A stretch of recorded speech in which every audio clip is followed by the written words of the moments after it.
नमस्कार बच्चों, मैं Sudha Gupta from Raghu international school. आज हम लेकर आए हैं आपके पास हिंदी बसंत भाग 3 कक्षा 8 का जो पाठ है 3, उसका बस की यात्रा। अब ये बस की यात्रा क्या है, आप सब ये सोच रहे होंगे, इसमें आपने नहीं पढ़ी है अभी तक ये कहानी। तो बस की यात्रा के बारे में बताया गया है। तो अब आपके मन में ये बहुत सारे सवाल उठे होंगे, अभी बहुत से सवाल उठ रहे होंगे कि ये बस की यात्रा है क्या। तो यहाँ पर ये बस की यात्रा से मतलब है आप सभी ने बस की यात्रा की होगी, लेकिन किसी ने वीआईपी बसों में यात्रा की होगी, किसी ने और दूसरी बसों में यात्रा की होगी। लेकिन यहाँ पर जो हमारे लेखक हैं इस पाठ के, बस की यात्रा पाठ के जो लेखक हैं वो है हरिशंकर परसाई। इन्होंने एक बार बहुत ज्यादा जर्जर बस, जर्जर मतलब बहुत पुरानी, जो बिल्कुल खटाला बस बोलते हैं, जैसे हम कभी किसी खटाला बस में बैठ जाते हैं ना, तब हमारे मन में होता है कि ये कैसे खटखट चल रही है, धस धस चल रही है, धीरे धीरे चलती है, तो बहुत गुस्सा आता है। इसी तरह ये एक उन्होंने जो एक जर्जर बस मतलब बहुत पुरानी बस में उन्होंने जो एक बार यात्रा करी उन्होंने और उनके दोस्तों ने, तो इसके बारे में उन्होंने यहाँ पर बताया गया है। ये व्यंग्य और हास्यप्रद कहानी है। व्यंग्य का क्या मतलब होता है? व्यंग्य मतलब हम किसी पे तानाकसी करते हैं, जैसे हमें कोई बात कुछ कहना हो तो हम व्यंग्य के माध्यम से कह देते हैं ताकि हमारी बात भी पूरी हो जाए और बात सामने वाले तक भी हो जाए। तो ये होता है व्यंग्य। और हास्यप्रद मतलब एक हंसने वाली, यहाँ पर एक उन्होंने इसके बस यात्रा का वर्णन यहाँ पर किया है। अब एक बार क्या हुआ, जो हमारे लेखक है उनको भाई कहाँ जाना था, वहां पर जाना था उनको, सतना से पन्ना जाना था, पन्ना से उनको जबलपुर जाना था। ये 5 दोस्त थे इनके, पांचों दोस्तों को इनको पन्ना जाना था पहले, और पन्ना से फिर इनको वहां पर जाना था जबलपुर।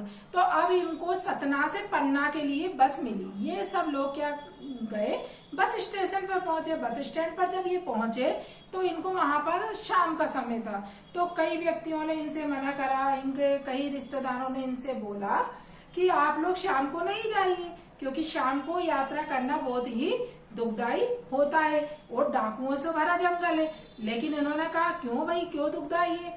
तो कुछ लोगों ने हंस के बोल दिया इनसे, अरे वहाँ डाकिने रहती हैं। डाकिने आप जानती होंगी, मतलब जो भूत चुड़ैल वगैरह रहते हैं उनके बारे में इन्हें बता दिया।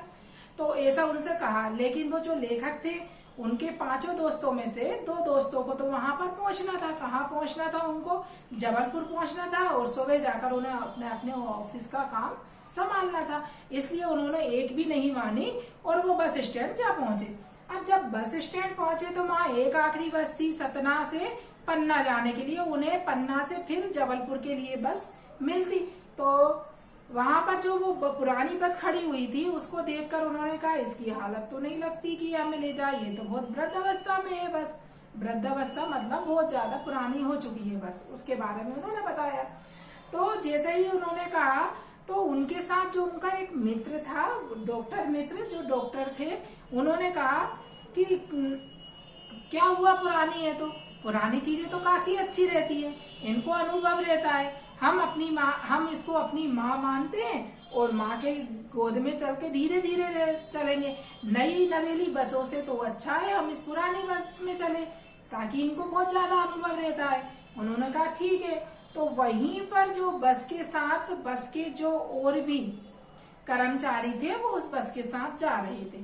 तो उन्होंने पूछा क्यों ये भाई बस जाएगी क्या? तो उन्होंने कह दिया जाएगी नहीं तो कहाँ जाएगी, जाएगी बस तो, कि क्या ये बस चलती है? तो उन्होंने कहा हाँ चलती है, क्यों नहीं चलती है। तो उन्होंने कहा ठीक है भाई बैठ जाते हैं। अब जो कुछ लोग उनको वहां पर छोड़ने के लिए आए थे, लेखक को जो उनके रिश्तेदार या जो भी मोहल्ले के अड़ोस पड़ोसी थे वो लोग छोड़ने के लिए आए थे। तो उन्होंने कहा भैया जा तो रहे हो, भगवान भरोसे है, आओगे कि नहीं आओगे वापस? इस तरह से उन्होंने उनके ऊपर व्यंग्य कसा। तो उन्होंने कहा नहीं आएंगे, क्यों नहीं आएंगे, हम अपनी माँ की गोद में बैठ कर जा रहे हैं। तो ऐसे करके वो 5 दोस्त उसमें बस में सवार हो गए। अब बस धीरे धीरे धीरे डगर मगर, अब उसका इंजन तो ऐसा था कि ये भगवान, ऐसा लगा हुआ था कि सारी सीटों के नीचे उसका इंजन लग रहा हो। अब धचक धचक आपने देखा कभी कोई बैठा होगा आप लोगों में से, बैठा है या नहीं बैठा है? आप लोगों में से कोई ना कोई ऐसी बसों में बैठा होगा। मैं तो बैठी हूँ, मुझे मालूम है कैसे दचक दचक करके हम लोग वहां तक पहुंचते हैं। भाई वो धीरे धीरे 10 किलोमीटर जैसे पार करे तो वहां पर जाकर देखा कि उसके गाड़ी का जो टायर था, बस का टायर था, वो पंचर हो गया। अब वो पंचर हो गया तो पंचर होने के बाद पहले उसको ठीक कराया, फिर धीरे धीरे धीरे धीरे दचड़ दचड़ दचड़ करते करते आगे पहुंची तो देखा तो उसका जो पेट्रोल डीजल का था वो टैंक में छेद हो गया। अब भैया लेखक वगैरह कहने लगे कि हे भगवान, अब हम आज पन्ना पहुंचेंगे कि नहीं पहुंचेंगे।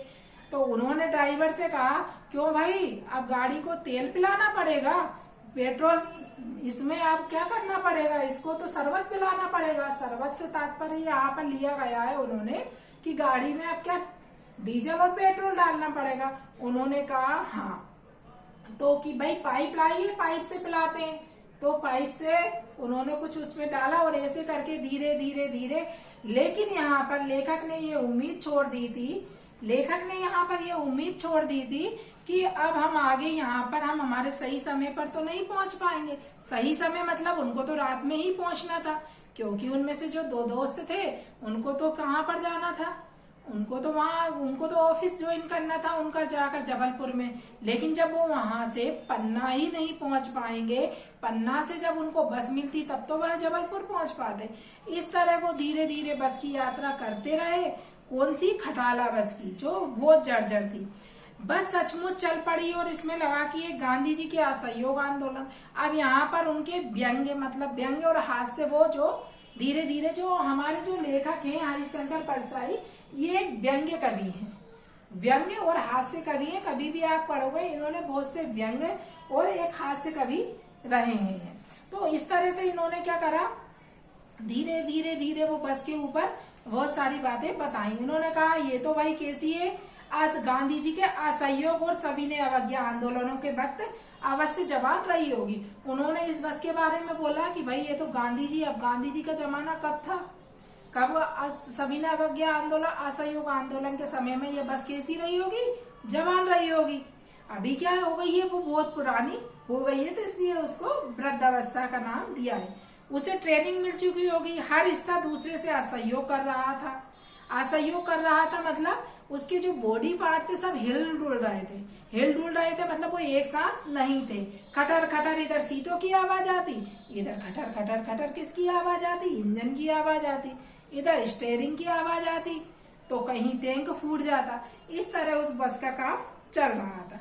बस की रफ्तार 15-20 मील हो गई थी। अब मतलब धीरे धीरे उसकी क्या हो गई, रफ्तार बढ़ गई थी।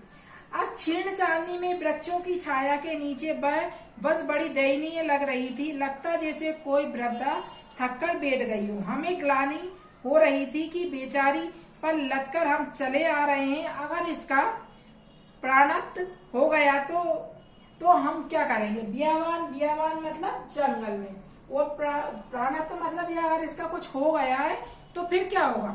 हिस्सेदार साहब ने इंजन खोला। हिस्सेदार साहब मतलब जो बस के और भी जो कर्मचारी उसके साथ आए थे, उन्होंने क्या करा, बस का इंजन खोला और धीरे धीरे वृद्धा की आंखों की ज्योति जाने लगी। एक पुलिया के ऊपर पहुंचते ही थे कि एक टायर फिस करके बैठ गए। फिर जब वो आगे बढ़े तो फिर क्या हो गया, एक टायर फिर वाले फिस मतलब वो फूट गया, मतलब उसकी हवा निकल गई, तो बहुत जोर से हिलकर थम गई। अगर स्पीड में होती तो उछलकर नाले में गिर जाती।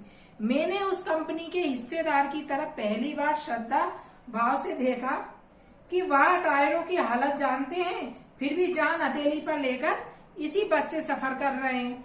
उन्होंने कहा उससे कि श्रद्धा भाव से देखा कि जब आपको ये बात मालूम है कि इस बस के टायरों की हालत कैसी है, फिर भी आप इसी से सफर कर रहे हैं, इसके हालत को आप सुधरवाते क्यों नहीं। इसका इंतजार करते कहते वह महान आदमी आ रहा है जिसने एक टायर के लिए प्राण दे दिए, मर गया पर टायर नहीं बदला। मतलब वहां पर जो एक मैकेनिक को बुलाया गया, उसने बहुत प्रयास करा, लेकिन वो टायर क्या हुआ, वहां से बदला नहीं हुआ। दूसरा घिसा टायर लगाकर बस फिर चली। अब हमने वक्त पर पन्ना पहुंचने की उम्मीद छोड़ दी। पन्ना कभी भी पहुंचने की उम्मीद छोड़ दी थी। पन्ना क्या, कहीं भी कभी पहुंचने की उम्मीद छोड़ दी थी। मतलब अब हमारे मन में ये नहीं रहा था कि अब हम कहीं पर भी पहुंच पाएंगे। लगता था जिंदगी इसी बस में गुजारनी है और इसे सीधे इस लोक को प्रयाण कर जाना है। प्रयाण कर जाना मतलब हमारी जिंदगी यहीं पर खत्म हो जानी है। तो इस तरह से ये एक हास्यप्रद कहानी थी जो हरिशंकर परसाई जी ने लिखी थी। एक जर्जर बस के बारे में ये थी। अब ये कुछ यहाँ पर शब्दार्थ दिए गए हैं, इनको आप देखना। गोता, डुबकी लगाना, इत्तेफाक मतलब सहयोग बस। सहयोग बस हो जाता ना, ऐसे इत्तेफाक मतलब सहयोग बस। तो इस तरह हमने आज यहाँ पर पाठ 3 बस की यात्रा का अध्ययन किया है। अगर आपको इसमें कोई भी परेशानी हो तो आप मुझसे पूछ सकते हैं। जय हिंद, जय भारत।